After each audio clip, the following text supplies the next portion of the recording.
Realizados anualmente, os festivais de arte de São Cristóvão marcaram a segunda metade do século XX como o grande evento da cultura em Sergipe. O último grande festival foi aquele que se realizou no ano de 1992. Depois deste, a Universidade Federal de Sergipe, organizadora do evento, começou a praticar uma política que não priorizava mais o Festival de Arte de São Cristóvão. Os festivais foram retomados agora, na segunda década do século XXI. Quando se fala em Festival de Arte de São Cristóvão, as lembranças dos que viveram a segunda metade do século XX remetem para o primeiro festival, realizado em 1972, e para o último grande festival, o 21º FASC, realizado em 1992. Neste vídeo de memórias, o jornalista Luiz Eduardo Oliva, que foi responsável pela organização do 21º FASC, nos fala o que é que foi aquele grandioso festival. Vamos ouvir o depoimento de Luiz Eduardo Oliva. Aí quando você vem para o festival, eu saio de um cara que era operativo, inegavelmente. José Aragão, ele desenhava muito bem, fazia coisas, chegou a fazer plano de teatro, etc.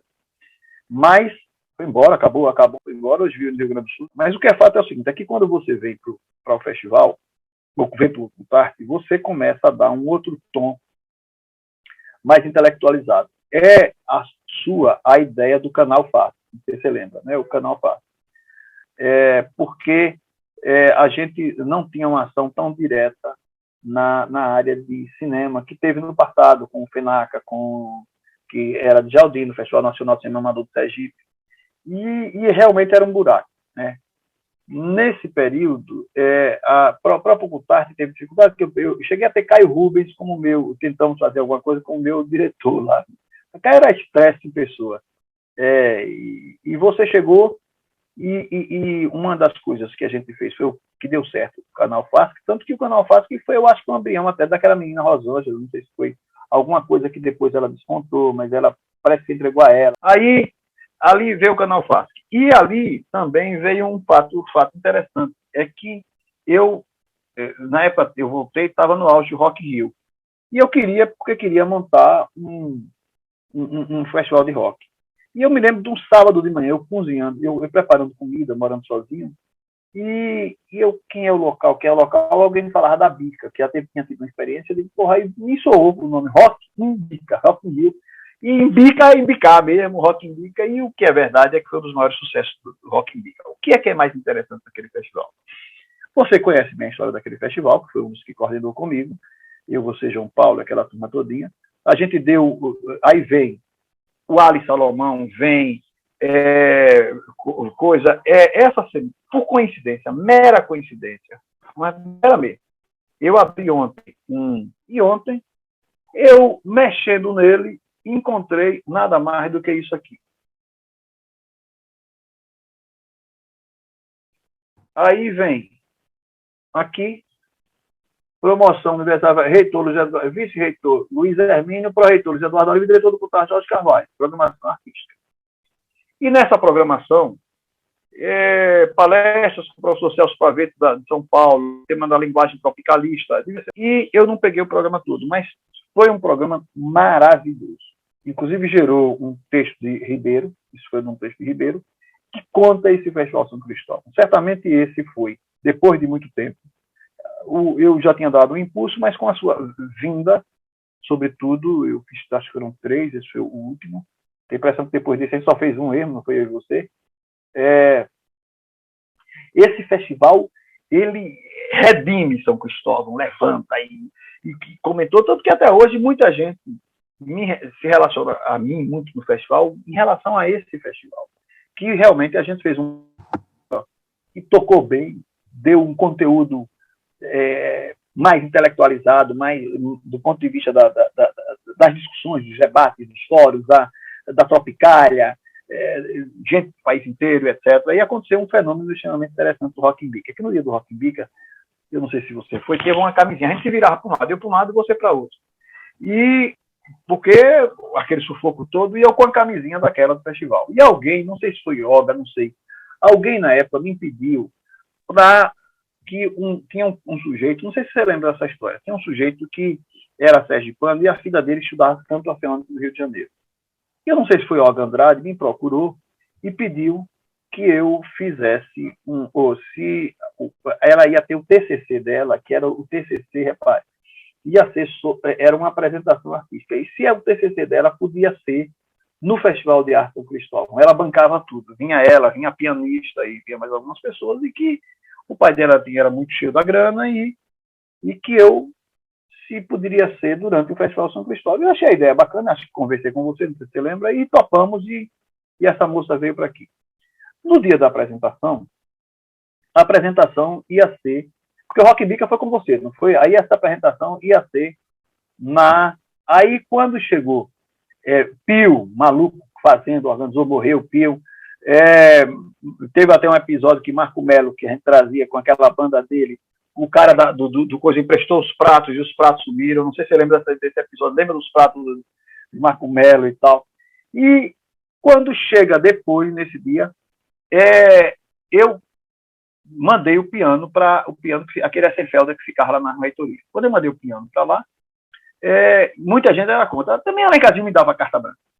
Eu mandava mesmo. Eu mandava assim, na área ele não se intrometia. E todo mundo contra. Eu digo, piano, Arthur Moreira Lima viaja com piano assinante. Piano é para andar. A gente trouxe, acho que foi você que providenciou, um afinador de Pernambuco. E quando chega na hora, a apresentação seria na Igreja da Matriz.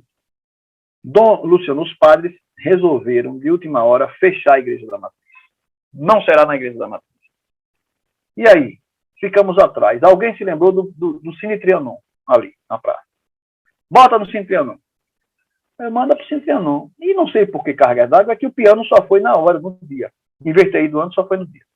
Quando tenta botar o piano lá dentro do Cine Trianon, o piano não entrava, porque a porta era estreita. E eu saí do Rock in Bica. O Rock in Bica deu chuva, com uma camisa curtinha de meia, melado de lama, porque foi um lamaçal da porra, não sei se você se lembra. Quando eu cheguei na praça, estava o angu de caroço formado. Os caras tentando entrar com o piano, a cantora na praça esperando, já próxima assim para entrar, ela ia afinal, ia fazer aquela passagem, tinha ido lá para isso, a família e uma ruma de gente do Rio de Janeiro. Parece que o cara era milionário e quase que bancou um avião para vir, cheio de gente do Rio de Janeiro. Tinha mais de 40 pessoas aqui, só de passagem bancada pelo pai dele, que era a família toda para ver a glória da filha. Bolinha era o Zé Carlos Bolinha era o coordenador administrativo. Eu saí feito doido com Bolinha, tentando arranjar um lugar, não sei onde é que você estava na hora, você saía tentando arranjar um lugar para essa apresentação. Quando eu cheguei lá, que conversei, a família desancou, e eu acho que não estava não, porque senão tinha sobrado para você. Aí desancou em cima de mim, mas sem saber que eu era o coordenador geral, não sabia. Na verdade, eu era o presidente da comissão, você era o coordenador, era você. E quando ele chegou, me viu, eu fui bem aproximado, não, eu digo, eu sou funcionário da universidade. Ele é responsabilidade, cadê o diretor? Eu converso com ele, não se preocupe. Eu não me identifiquei. E conversei com a família sem me identificar, com medo de ser lixado. Se eu me identificasse, eu ia ser lixado ali. Aí eu vou providenciar, se preocupe que eu vou atrás. Aí eu fui com Bolinha, né? Não sei, Bolinha estava comigo, eu saí. O Paulo Sarazate não tinha como entrar com o piano, examinamos. A Imaculada Conceição não tinha como entrar com o piano. Eu já estava desesperado. Não tinha. Onde que eu vou botar esse piano, pelo amor de Deus? Pelo amor de Deus. Tinha inclusive uma mulher do Rio Grande do Sul também que queria tocar. Eu disse, como é que eu vou fazer isso? Eu estava desesperado. Aí, Bolinha, eu venho com o carro, aquele carro ali pela frente do palácio, na Praça São Francisco. Quando eu vou entrar na Praça São Francisco, Bolinha olhou Aí eu disse, você está pensando o quê? Você vai trazer agora? E aí ele corre, pega o piano lá, e aí eu corri para a praça. Quando cheguei na praça, chamei a família e perguntei à moça lá, o cara disse, olha, a situação é essa, nós não temos e tal, se vocês não se preocuparem, a diferença é que vocês vão cantar em uma área aberta, agora, para um público da praça lotada, que vai ser, eu vou mudar a programação, vai ser um pouco antes da programação. Ela aí olhou e quando ela, o cara disse, não, ela disse, eu topo. Ele disse, quem é você? Eu disse, eu sou o presidente da comissão. Aí eu digo, mas eu digo, não, ia dizer naquela hora. Não, e vamos aceitar, eu digo, quem eu determino, é comigo mesmo, não tem problema.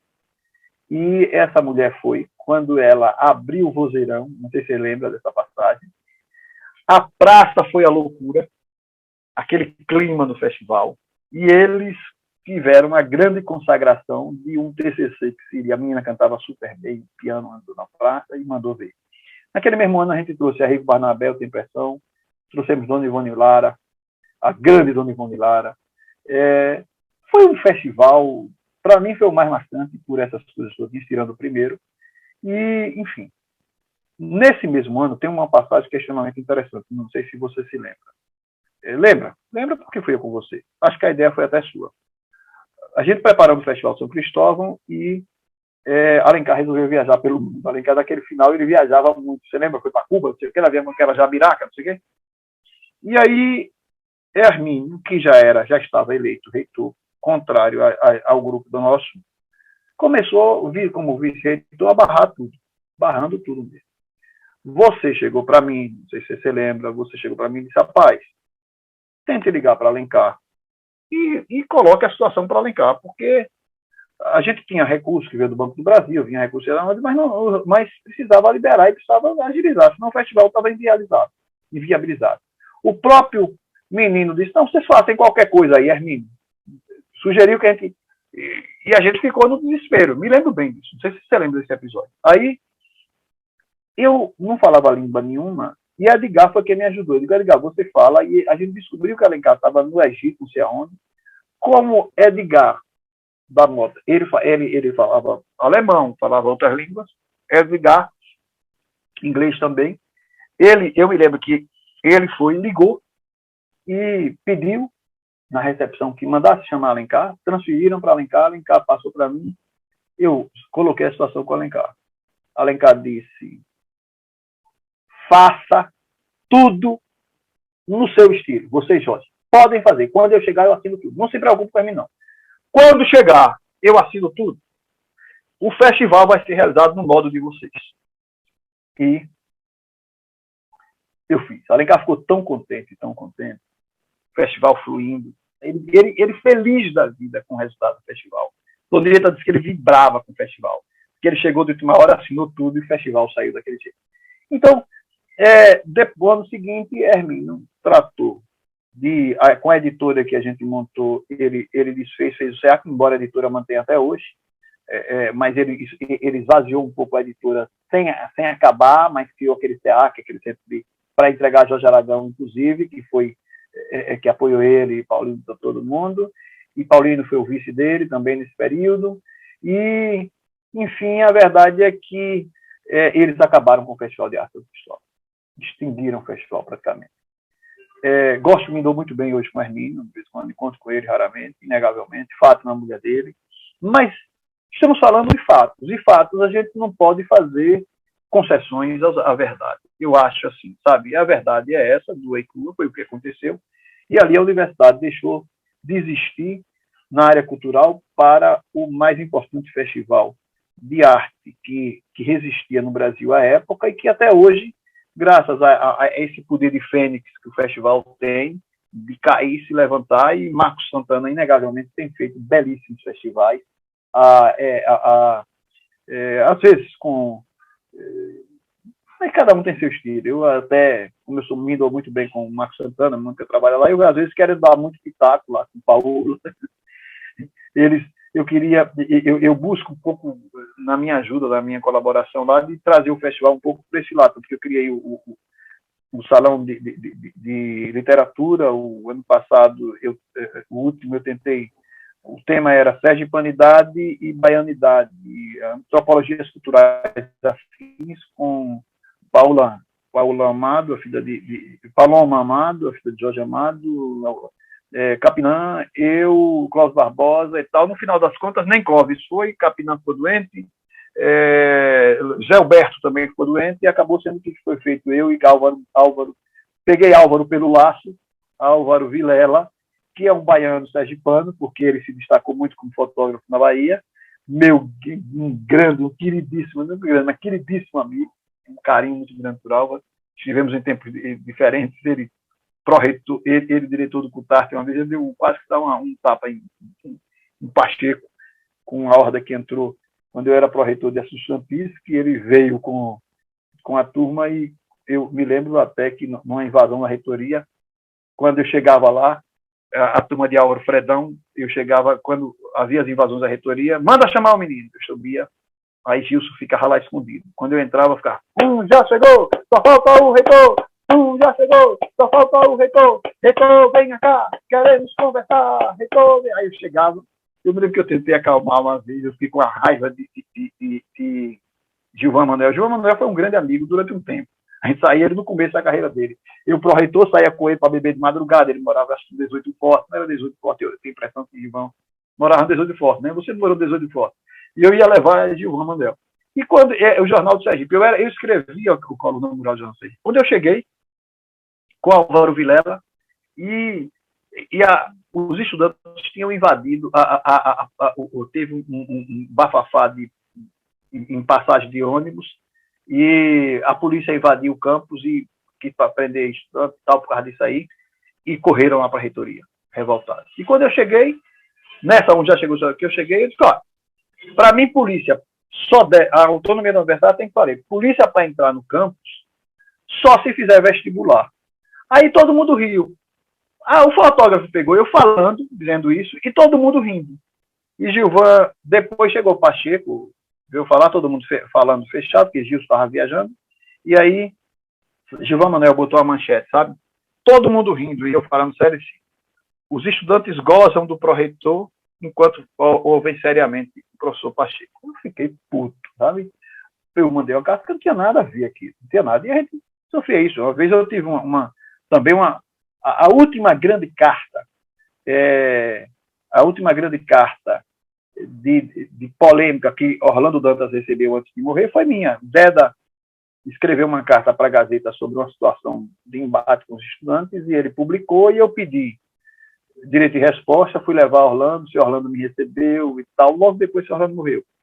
E que eu me lembro bem que eu abri essa frase com a frase de Bertolt Brecht em Galileu Galilei, que eu digo, aquele que não conhece a verdade é estúpido e só, mas aquele que a conhece e a renega, esse é criminoso. Para botar Marcelo Deda nas cordas. Meu grande amigo, você veja a vida como é cíclica, né, que a gente fala. Então, Jorge, minha participação no Festival São Cristóvão, dentro do que você me perguntou, foi nesse sentido. Depois eu deixei a pró-reitoria, com a saída de Gilson de Alencazinho, e aí só para encerrar, eu acho que o capítulo universidade, eu deixei a pró-reitoria e fui, no ano seguinte, eu fui convidado a ser secretário de Turismo e Porto Lazer da Prefeitura de Jackson Barreto. Depois, em 77, eu peguei um PDV da universidade, em 97 eu pego um PDV, foi uma besteira do ponto de vista econômico, eu teria hoje uma aposentadoria de os seus R$30 mil na universidade. Eu era o 7º salário da universidade na época, porque incorporei tudo de pró-reitor com coisa. Me lembro que o maior salário era de Eduardo Garcia, o 7º era o meu. Quando Alencazinho deixa, assume, Alencazinho deixou a reitoria e assumiu o Hermínio. E o grupo nosso perdeu a eleição. E eu fiquei no estaleiro, literalmente. Fui trabalhar, voltei na minha posição de auxiliar administrativo para trabalhar no CCSA. Lá no CCSA, meio que eu não me lembro nem quem era a diretora, mas eu me lembro de Hortência, a secretária. Meu Deus, quem era a diretora? Não, era Napoleão, o diretor. Napoleão. E Napoleão, ele ficava encabulado, porque eu tinha sido pró-reitor e tudo. uma bobagem. Eu era um funcionário, ele me dava tarefas que eu diria, mais qualificadas do ponto de vista de pensar as coisas, de pareceres, não sei o quê, uma coisa mais assim. Eu tentei ser engraçado. Na época de 80, eu morava em Santa Catarina, quase todo mundo incorporou nível superior. Eu fui o único que não incorporei nível superior. Tem desdobramentos aí, eu acho, de perseguição. Eu morava em Florianópolis. Se você ter ideia, Manuel Alves de Souza virou e aposentou-se com nível superior. Todos os cargos de Manuel, todos, literalmente todos, foram me substituindo. Aceitaram ele para nível superior e não me aceitaram, que era o meu substituto, que comprovou com os árvores, mas eu não fui aceito para ser procurador. Gilton Magrinho, do Resum, entrou como estagiário, foi para nível superior como economista. Aquilo tudo me deixou meio chateado, mas financeiramente era bem. Só que quando eu fui para lá, eu fiquei numa sala lá, isolado. Às vezes eu até para ir para trabalhar era horrível. Eu fiquei literalmente isolado. E começou um zum que eu era um marajá. Você tinha um puta salário para não fazer porra nenhuma, quase. E aquilo foi me enchendo o saco. Quando veio o PDV, eu já tinha uma vontade de advogar. César Cabral também disse, rapaz, pega isso e tal. Quando eu fui fazer a soma, foi na época do real. O dólar estava paritário. Você tem ideia, eu recebi o equivalente a 350 mil dólares, o que seria hoje mais de $1 milhão, mais ou menos, cerca de $1 milhão de reais. E eu peguei. Só que eu saí para advogar, para as coisas, e logo veio a crise do México, teve uma crise do México, veio vários, eu tinha aplicado em bolsas e tudo, e eu chegava, tinha dias que eu dormia,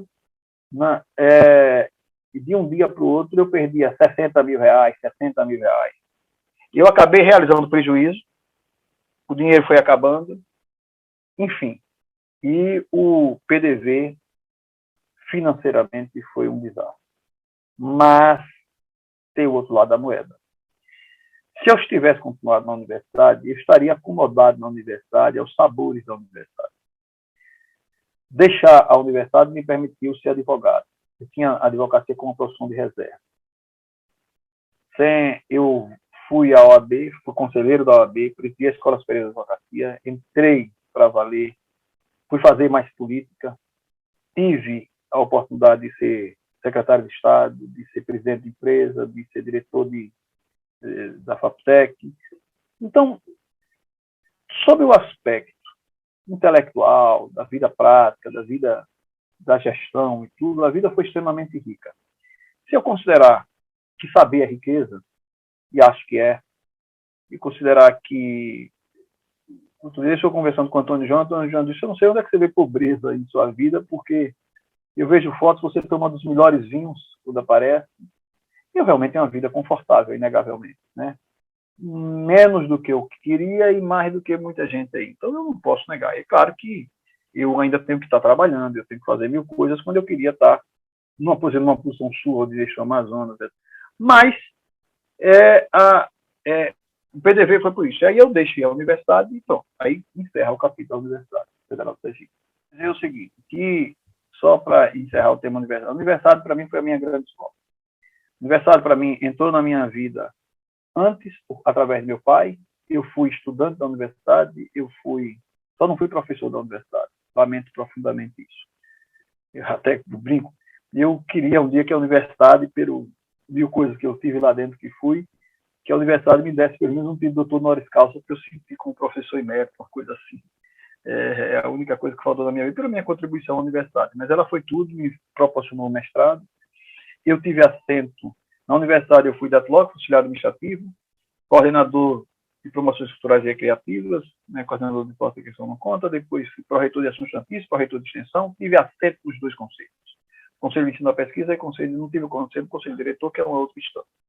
Mas eu tenho uma trajetória na universidade ímpar, né? Eu acho que Pafúncio, Pafúncio pelo aspecto de ter sido vigilante, chegou a pró-reitor. Mas do ponto de vista multifacetário, acho que ninguém teve tanta função na universidade como eu tive, não sendo da área de professor. me proporcionou o mestrado, e o mestrado me fez até em Santa Catarina ser conselheiro da Universidade Federal de Santa Catarina também.